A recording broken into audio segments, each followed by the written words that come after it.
아라비카 같은 경우가 잡종입니다. 그럴 리가 없어요. 퓨어한 최초의 종 아니었나요? 아라비카의 아버지가 카네포라입니다. 로부스타라고요?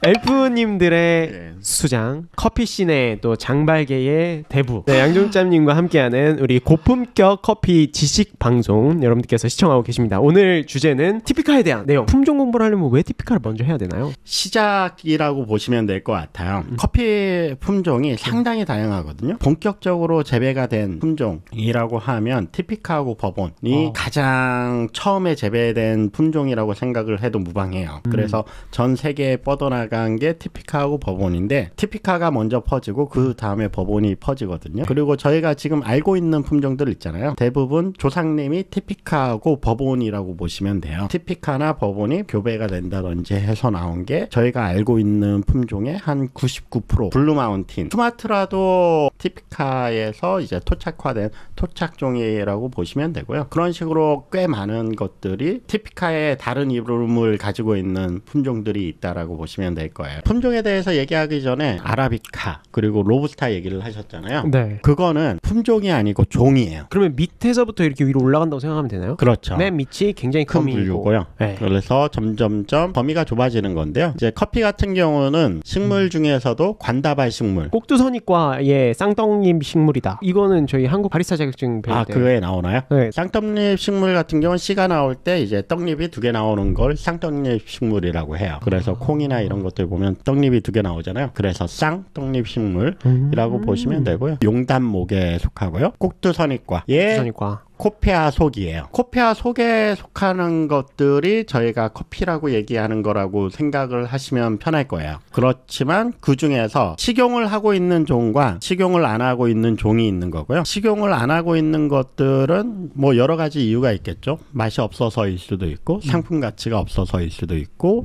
독이 있어서일 수도 있을 거고, 여러 가지 이유로 저 종에서 저희가 섭취를 하는 게 크게 3가지 종이 섭취가 되고 있고요. 그럼 이제 종으로 가면 아라비카 종과 카네포라 종, 리베리카 종이 예전에는 3대 원종이라고도 얘기를 했었어요. 네. 근데 실질적으로 뭐 리베리카 먹어본 사람은 별로 없을 거예요. 맞아요. 예, 재배가 되는 곳이 한 몇 프로 되지가 않아요. 네. 실질적으로 저도 6, 7년 전에 로스팅 해보고 그 이후로 거의 로스팅을 안 해본 것 같거든요. 리베리카. 근데 왜 이렇게 리베리카는 많이 없는데 왜 3대 원종이에요? 그러게요.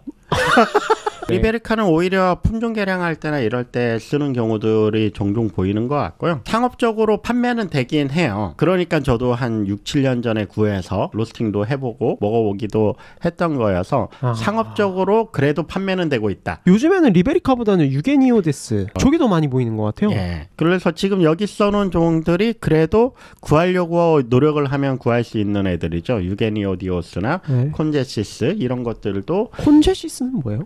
저것도 종 중에 하나죠. 요즘에 많이 요즘이 아니고 저것도 품종 개량할 때 종종 쓰고요. 뭐 구하려고 하면 노력을 하면 구할 수 있는 종이긴 해요. 로부스타는 어디 있는 건가요? 로부스타 여기에서 다들 물어보는 게 그거죠. 네, 로부스타 3대 원종이라는데 로부스타가 안 보이죠. 맞아요. 예, 카네포라가 원래 학명이고요. 원래 이름은 카네포라예요. 원래 로부스타 이름이 카네포라예요? 예, 로부스타는 상품명이에요. 대표적인 상품명이 종의 이름을 커버할 정도로 유명한 제품명이라고 보시면 돼요. 그럼 로부스타는 원래 로부스타라고 부르는 게 아니네요. 원래는. 그러니까 원칙상은 그렇죠. 그럼 카네포라라고 불러야 되는 건데. 있어 보이려면, 그리고 뭔가 학술적인 부분으로 사용을 할 때는 카네포라라고 얘기를 하는 게 더 명확하고요.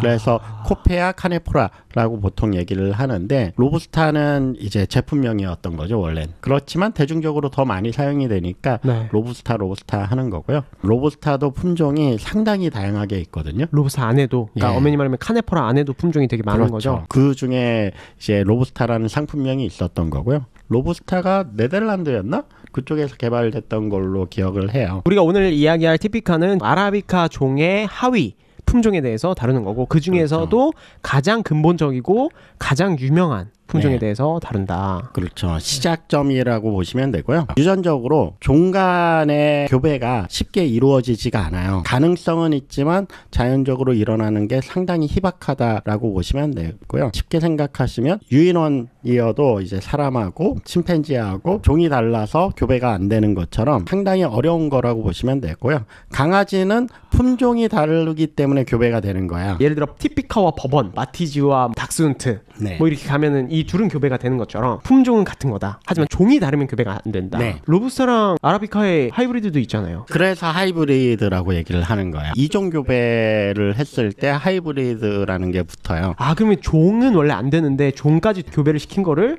하이브리드라고 하는 거예요? 네. 덩키라고 하죠. 당나귀나 라이거 이런 것들이 이종교배가 돼서 나오는 거라고 보시면 돼요. 이종교배했을 때 나오는 가장 큰 문제점이 유전적 형질이 유전이 되기 힘들다. 그게 1세대에서 거의 끝나는 경우들이 많은데 그게 성공적으로 2세대가 나오면 새로운 종이 나올 수도 있는 거고요. 사실 이 얘기를 한 이유가 아라비카 같은 경우가 이종교배로 해서 만들어진 종이에요. 그럴 리가 없어요. 예? 아라비카는 굉장히 퓨어한 최초의 종 아니었나요? 아, 전혀 아니고요. 얘는 이제 잡종입니다. 커피 종 같은 경우는 22N의 유전자형을 가지는데요. 아라비카는 44N의 형질을 가져요. 두 개가 짬뽕이 돼서 그런 거고요. 아라비카의 아버지와 어머니를 밝혀드릴 건데요. 아버지가 카네포라입니다. 로부스타라고요? 예. 그럴 리가 없습니다. 아버지가 로부스타는 아닐 거예요. 로부스타는 향미가 그렇게 다양하지 않잖아요. 편협한 사람이에요. 커피 차별주의자. 그리고 어머니가 유게니오디오스입니다. 그러면 아라비카 자체는 로부스타와 유게니오디스의 하이브리드가 된.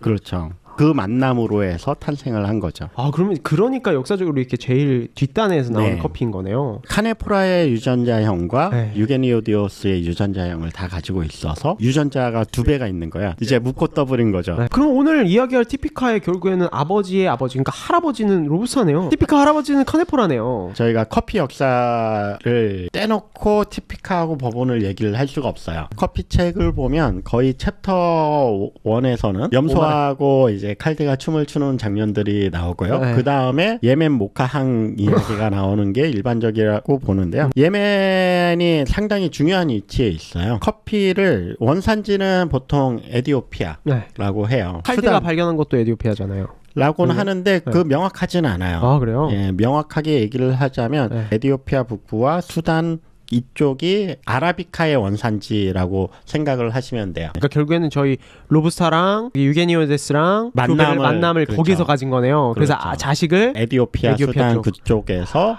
얘네가 만남을 가진 거죠. 로부스타, 카네포라 같은 경우는 원산지가 콩고 쪽이에요. 그래서 콩고에서 저쪽까지 가서 이제 만남을 가졌다. 라고 생각을 하시면 되고요. 네. 그래서 에티오피아 그쪽을 원산지라고는 얘기를 하지만 재밌는 거는 에티오피아에서는 커피 농사를 짓지를 않았어요. 그래서 야생에서 한 거 아닌가요? 열려있는 과일을 따먹은 거고. 그럼 농사는 누가 지었냐? 예멘에서 처음 농사를 짓기 시작을 했어요. 자연적으로 발견된 거는 에티오피아에서 발견이 됐는데 그걸 가지고 정말 상품성 있게 농사를 짓기 시작한 거는 예멘이고요. 예멘에서 채취해간 품종이 지금 추정을 하는 걸로는 에티오피아에서 채취를 해갔는데 주로 넘어간 게 티피카하고 버본이지 않았을까라고 얘기를 해요. 그래서 16세기에 예멘의 이제 가장 큰 수출 품목이 커피였다고 보시면 되고요. 그때는 오스만 투르크 제국이 중개 무역을 하는 입장이어서 유럽으로 커피를 수출을 하는데 발화가 되지 않게 쪄서 판매를 한다든지 로스팅을 한 커피를 팔았다라고 하고 예멘 모카항에서 수출이 됐기 때문에 예멘 모카라는 이름을 가지고 있었다라고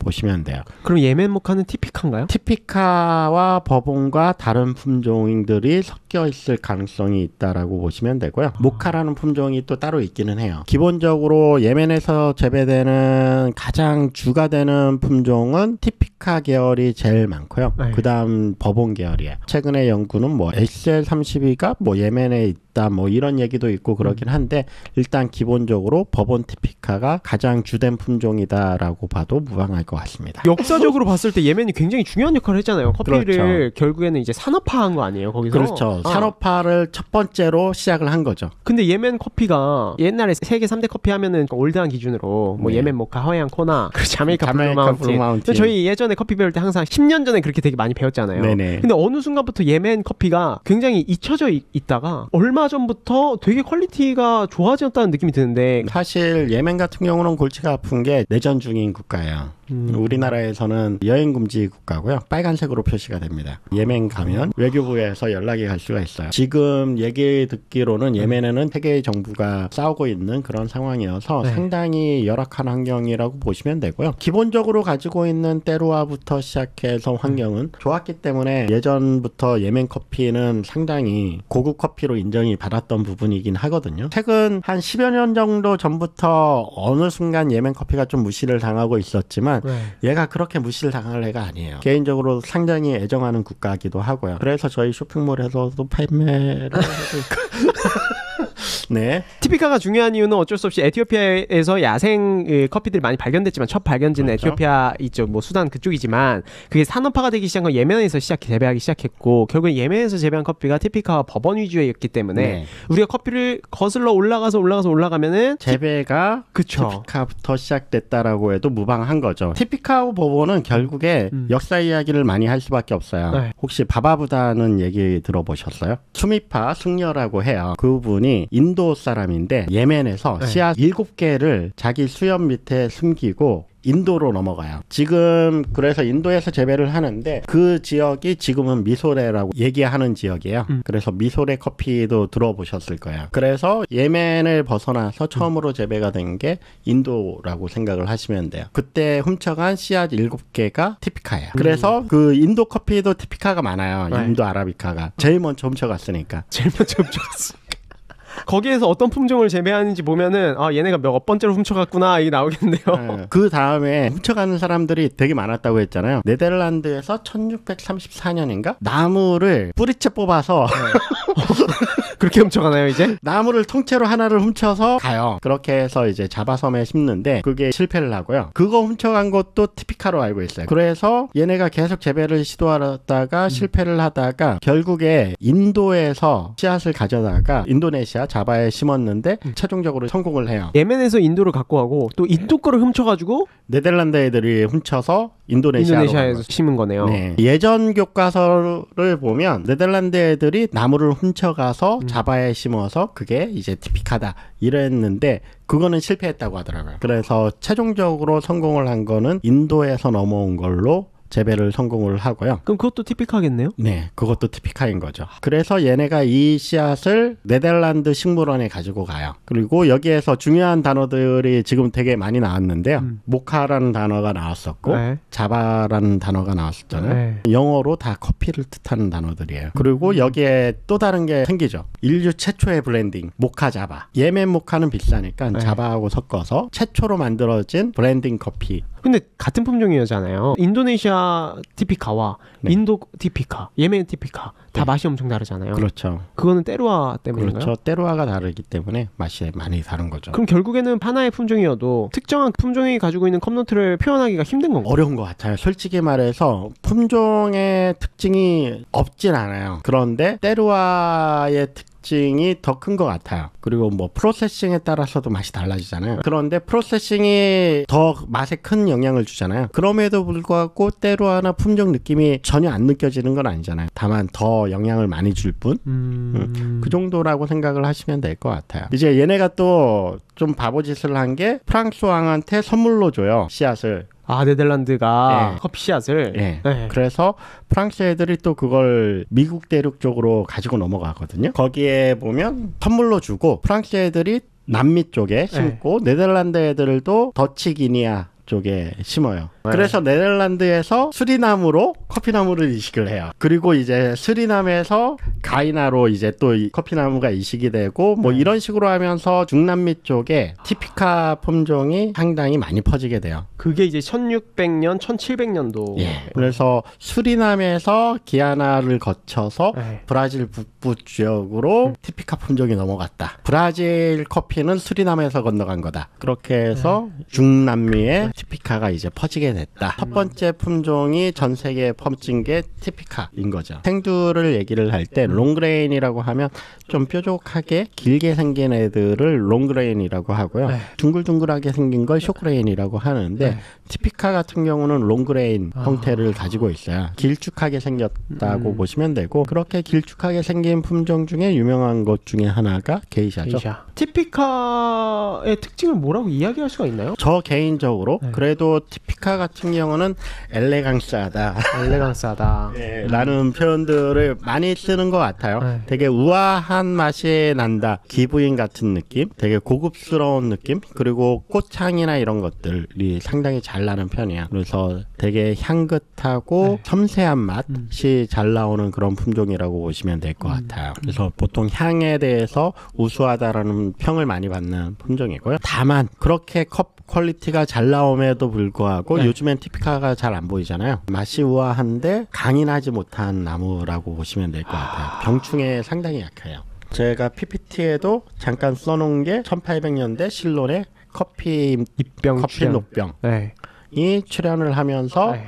인도의 커피나무가 싸그리 죽는 이런 병충해에 상당히 약한 품종이다 보니까 재배하는데 상당히 까다로운 그런 커피나무라고 보시면 되고요. 그리고 수확량이 적어요. 카투라나 이런 거에 비하면 드라마틱하게 적고요. 상대적으로 수확량이 많지 않다고 하는 버본에 비해서도 20-30% 정도 수확량이 적은 정도라고 보시면 돼요. 커피나무라고 하면 사람 키 정도라고 생각하시는 분들이 많이 있는데 네. 그런 것들은 나중에 다른 품종 얘기할 때 잠깐 언급을 하겠지만 네. 두어프종이라고 해서 네. 작게 자라는 변종이라고 보시면 되고요. 티피카 같은 경우는 상당히 계속 높이 자라는 나무다 보니까 수확할 때 나무 타고 올라가야 되는 그런 진짜요? 그렇게 커요? 예, 크게는 3m 이상도 자라는 걸로 알고 있고요. 2m 이상은 자라요. 버본 같은 경우는 가지가 탄성이 있어서 나무를 키울 때 휘어서 키우는 경우들이 많거든요. 네. 아주 고전적인 농법인데 티피카 같은 경우는 이제 탄성이 없기 때문에 그렇게 휘어서 네. 재배를 할 수 있는 나무도 아니고요. 네.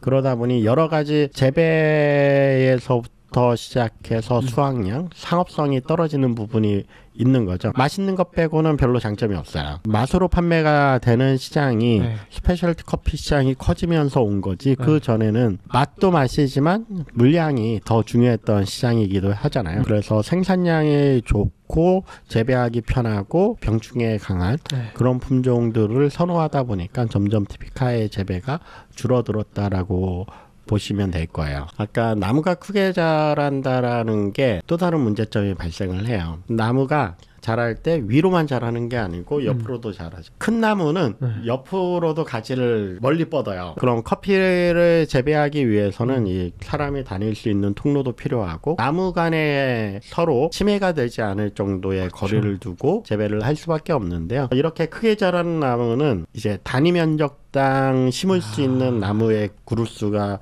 확 현저하게 줄어들 수밖에 없어요. 나무당 생산량도 적을 뿐더러 네. 땅에 심을 수 있는 나무 그루스도 적을 수밖에 없다. 평균적으로 봤을 때 티피카 같은 경우는 1헥타르에 한 2,000에서 3,000 그루 정도 심을 수 있다고 하고요. 네. 좀 많이 심을 수 있는 품종이 카투라 같은 경우는 한 4,000-5,000 그루 한 거의 진짜요? 2배 정도 차이가 날 정도로 재배 면적에서 차지하는 비중이 높은 거죠. 재배하는데도 어려움이 많고 병충해에 대한 위험성, 병충해 하면 이제 싸그리 죽을 확률도 높고 그러면 진짜 2배, 3배는 받아야 네. 그 리스크를 감당을 하고 재배를 할 만한데 솔직히 그렇게 받기는 쉽지는 않거든요. 그러면 요즘에 티피카 품종을 보면은 좀 귀한 커피라고 볼 수 있겠네요. 그렇죠. 그런데 뭐 티피카여도 요즘에 뭐 티피카라고 무조건 비싼 가격은 주지는 않고요. 네.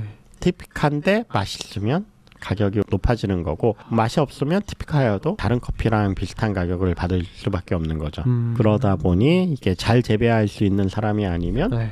굳이 티피카를 재배를 할 이유가 없는 거일 수도 있죠. 그래서 중미 쪽 티피카들은 맛을 보면 진짜 에디오피아처럼 자스민 노트나 이런 것들이 나와요. 앞으로도 우리가 티피카를 점점 못 보게 될까요? 그렇지는 않을 것 같고요. 대형 농장들 같은 경우는 상품의 다변화에 대한 부분 때문에 프로세싱이나 다양한 품종들을 심는 편이에요. 왜냐하면 한 농장에서 같은 품종만 심었을 때 나올 수 있는 맛의 폭이라는 게 한계가 있잖아요. 그러다 보니 더 다양한 다양한 품종을 재배를 시도를 하고 그러기 때문에 스페셜티를 주로 재배하는 농장들은 그런 다양한 품종들을 생산을 하고 있어요. 그래서 다양한 농장의 다양한 티피카를 맛볼 수 있을 거라고 생각을 하고요. 개인적으로는 오랫동안 자란 티피카를 좋아하는 편이긴 해요. 이거는 잘 모르겠어요. 왜 그런진 모르겠는데 한 5년 6년 된 티피카 나무에서 나온 커피보다는 저는 개인적으로 3, 40년 넘은 티피카 나무에서 나온 커피가 더 취향이 맞더라고요. 역시 다행이네요. 커피계의 1타 강사. 아니 그거 하시지 않으셨어요? 그때 뭐 이렇게 양쌤의 뭐 그거 하신 것 같은데 라이브로? 수강료가 안 들어와서 엘카페에서 파는 지금 티피카 품종 없어요? 티피카가 없고요. 예멘이 있어요. 예멘이 티피카일 확률이 되게 높아요. 예멘에서는 티피카를 부르는 이름이 동네마다 달라요. 우다인이라든지 이런 것들이 다 티피카긴 한데요. 옆 동네 가면 티피카를 다른 이름으로 부르는 거죠. 예멘 미카드 후세인이네요. 품종은 여기서 자디라고 돼 있네요. 자디. 자디. 네. 자디면 네. 그 티피카예요.